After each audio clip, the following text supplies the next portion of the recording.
રક્ષાબંધનનો તહેવાર નિમિત્તે રક્ષાબંધનનો તહેવાર એ જ છે કે દરેક ભાઈઓની રક્ષા માટે હોય છે. તો આઈસીયુમાં જેટલા દર્દીઓ હોય છે, હોસ્પિટલમાં જેટલા દર્દીઓ પેશન્ટ હોય છે, તો એ લોકોના ફેમિલી મેમ્બર્સ છે, જે સિસ્ટર્સ છે, બહેનો, એમને રાખડી બાંધવા આવી નથી શકતી કોઈ કારણોસર, તો એમની રક્ષા માટે અને જલ્દીથી સાજા થઈને પાછા એમના ઘરે એ રૂટીન પર લાગી જાય એના માટે અમે રાખડી બાંધવા આવ્યા છીએ અને એમની રક્ષા અને એમની હેલ્થ સારી રહે એના આશીર્વાદ આપીએ. ઘણું જ સારું લાગ્યું કે એવું થયું કે ના, સમાજ માટે અને લોકો માટે અમે કંઈક કરી રહ્યા છીએ. આઈસીયુને રાખડી બાંધવાનું મેઇન એ જ છે કે આઈસીયુમાં પેશન્ટની સાથે કોઈને બી રિલેટિવ્સમાં રહેવા નથી દેતા, કારણ કે એ લોકોની રિકવરી સારી થઈ શકે. એ લોકોને સખ્ત આરામની અને રેસ્ટની જરૂર હોય. પ્રોપર એ લોકો ડૉક્ટરના ઓબ્ઝર્વેશનમાં હોય છે, તો એ લોકોના ઓબ્ઝર્વેશનમાં સારી રીતે રિકવરી થાય અને એ લોકો સારી રીતે સાજા થઈ જાય, તો એના માટે જ અમે મેઇન રાખડી બાંધવા આવ્યા છીએ કે એ લોકોને પણ સારું ફીલ થાય કે ના, ચલો ફેસ્ટિવલ જેવું લાગે. આજે હોસ્પિટલનું જે એટમોસ્ફિયર હોય છે એ દરેકને એવું લાગતું હોય છે કે ના ભાઈ, હોસ્પિટલમાં નથી જવું, તો આ તહેવાર નિમિત્તે એ લોકોને પણ થોડુંક ડિફરન્ટ ફીલ થાય, સારું લાગે. આજે હું અહીંયા હોસ્પિટલમાં દરેક પેશન્ટને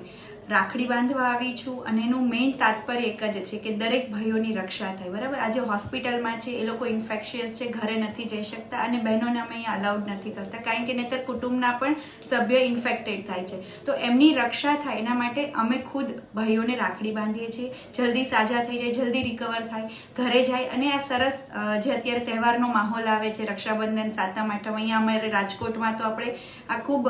મોટું વેકેશન જેવું હોય, બધાને ખૂબ માણવાની ઈચ્છા હોય, તો અમે એવી જ આશા રાખી કે જલ્દીથી એ ભાઈઓ બધા સાજા થાય અને જલ્દી ઘરે જાય અને માણે તહેવાર. આશીર્વાદ તો એક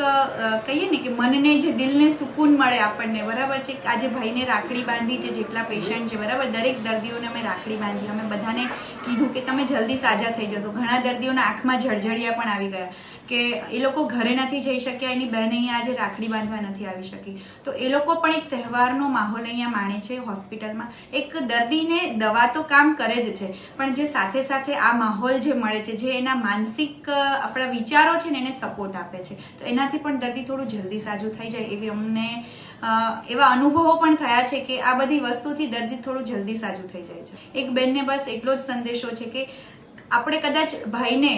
રાખડી, હોસ્પિટલ છે, ભાઈ એને રાખડી બાંધવા નથી જઈ શકતા, તો દુઃખ ના કરો, પણ ઘરે બેઠા બસ ભગવાનને એટલી પ્રાર્થના કરો કે આપણો ભાઈ જે કોઈ ખૂણામાં છે, બસ ત્યાં તંદુરસ્ત રહે, સ્વસ્થ રહે અને આ દેશ માટે એક આ સેવા, એક બહેન માટે એક બહુ સારો